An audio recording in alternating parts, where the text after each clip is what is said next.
Hello everyone, welcome to my channel. In this video, we will create MongoDB Atlas database, we'll then connect to the database, define a book document collection, we'll create a new book document, we'll fetch it, update it, run queries on the collection and then delete the document. MongoDB is a document database, which means it stores data in JSON-like documents. It has rich and expressive query language support. It supports for aggregations and other modern use cases. It has full ACID transactions and also supports for joins in queries. MongoDB is open source, platform independent, flexible, and scalable. So in this example, we will be using a MongoDB in the cloud using MongoDB Atlas. So MongoDB Atlas is the global cloud database for applications that are distributed and secure by default and available as a fully managed service on either AWS, Azure, or Google Cloud.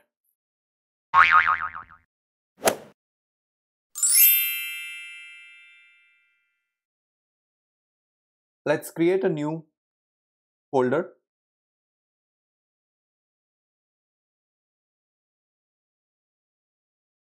Let's paste the tasks that we will cover in this quickstart.py. So the first task is create a MongoDB Atlas database. So go to cloud.mongodb.com to access MongoDB Atlas. Make an account, go to shared clusters, create a cluster. We'll use Azure and California region. We'll choose the cluster tier free forever, which will include 500 to 12 MB storage. In this particular tier, there is no backup.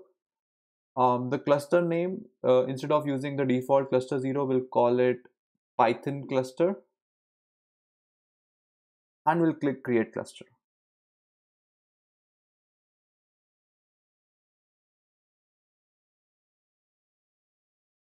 Click on collections and let us make a database.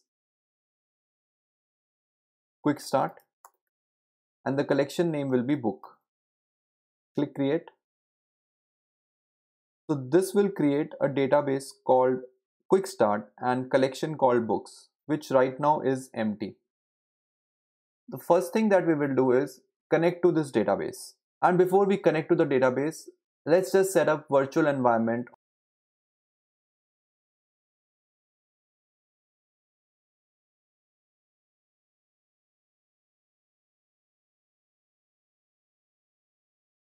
So for this example, we will be using Mongo Engine to access the MongoDB.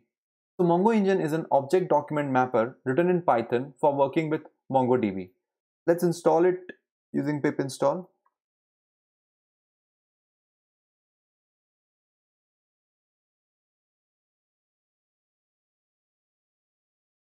The database name that we created right now is called quick start and we have to find the DB URI, which will be the connection string. And then once we find it, we'll do db.connect with the db underscore URI. So db URI is necessary when you are connecting to a MongoDB Atlas database. So how to find db underscore URI? Click on Atlas, click on connect. In the connect, I have already set up whitelist as well as a MongoDB user. So click on the choose a connection method. Click connect your application because we are using a driver to access MongoDB Atlas database. And this is the URI. We'll copy this URI and paste it to our code. So right now, if you notice, it doesn't mention quick start and it doesn't have a password. So we will be using a password variable. So instead of test, it should be quick start. And instead of password, we'll have to add our password that we have created for our DB user. So this is for our DB user, not your MongoDB password.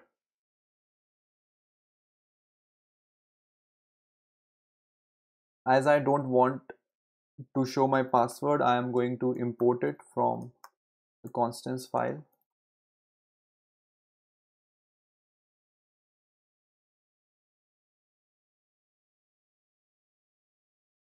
So line number 19, db.connect should connect to the database.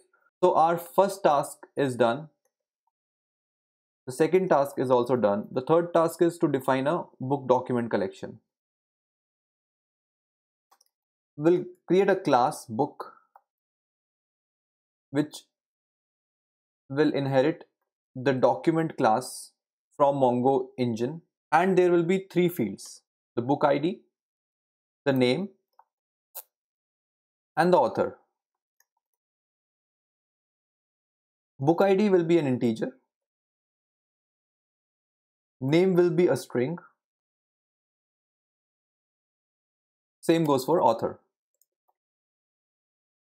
So these are already existing fields in Mongo engine and we will be utilizing it. We would like to show a JSON output. Create a function to_JSON and return a JSON from the class variables of the book class.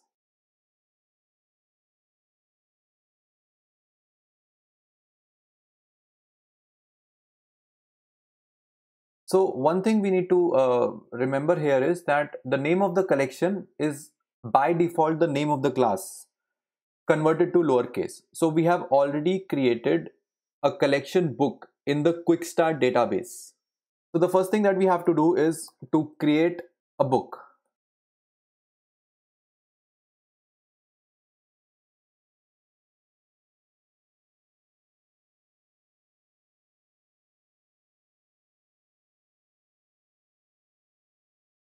So here we created a book instance where the book ID is 1, the name is A Game of Thrones, and the author of the book is George R.R. Martin. So the way we commit a book to the MongoDB collection is by using save.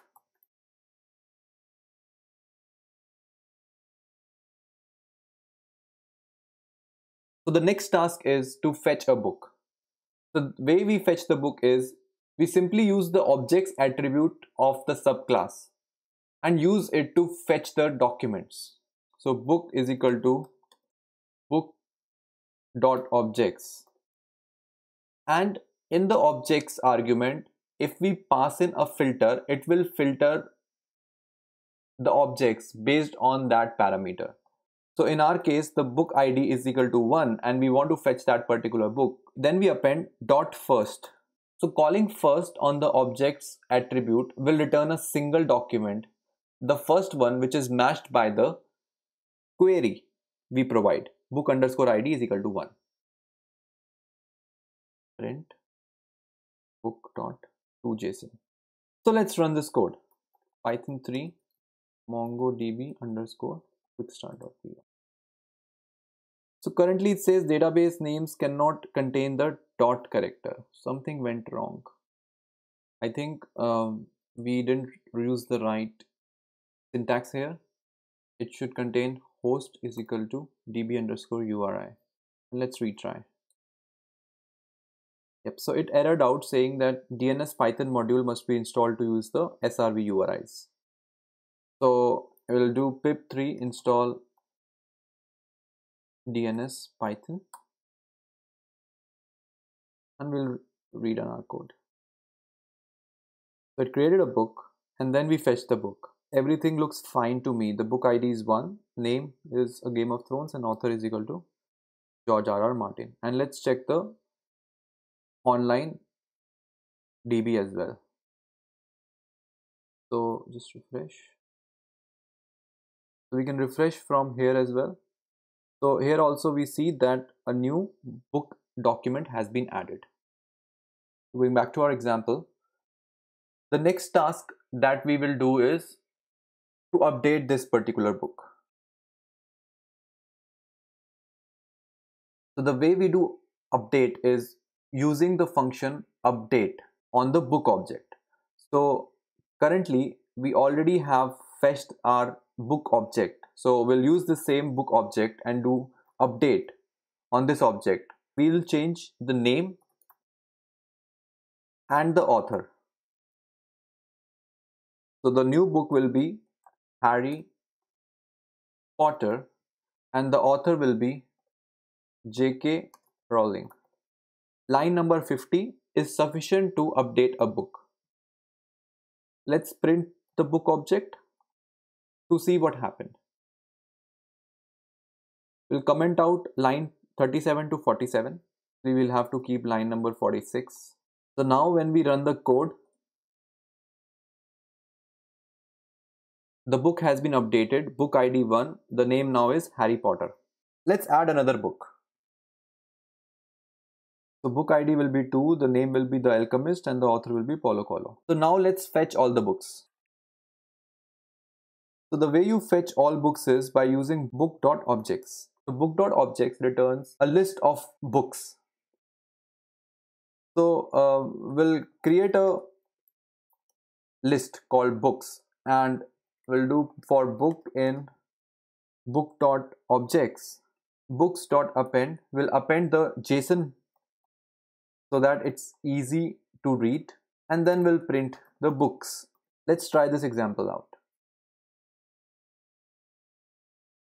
So there are now 2 books.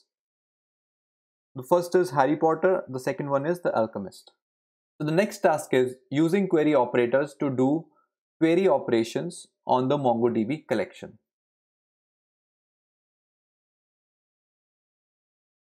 So in the next task, we will be finding books whose name contains the. So again, we'll be using books.objects, and in the argument of objects, we will have a special query type, book.objects. And the query type here will be name __ contains. This is a special keyword that is used to query. This will return a list of book objects. In order to make sure that those book objects are readable, we'll follow what we did in line 61 to 64. So copy line 61 to 64. The other query that we will do is we'll find out how many books are in a collection.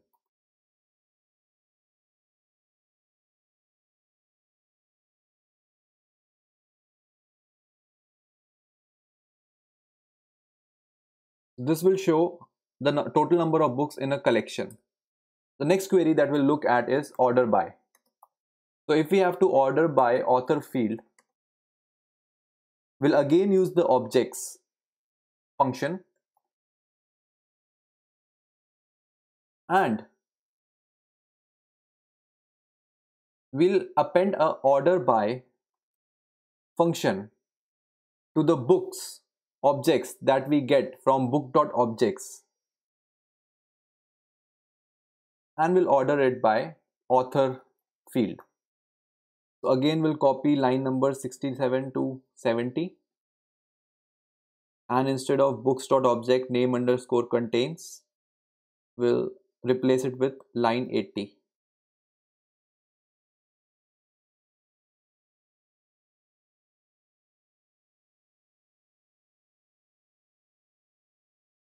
So right now we have 2 books, fetching all books. Then we find books whose name contains the.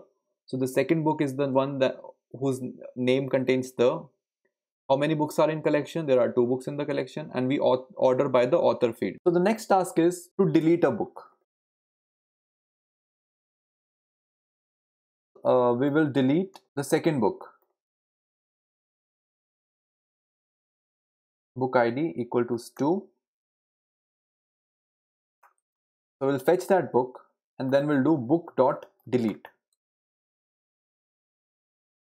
And now when we find the number of books in the collection, it will come out to be 1.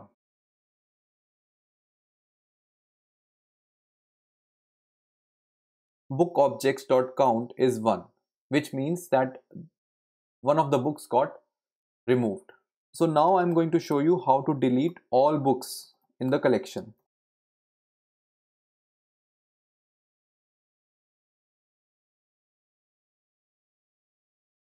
Then we'll again see how many books are there in the collection, and which will be 0 because we have removed everything.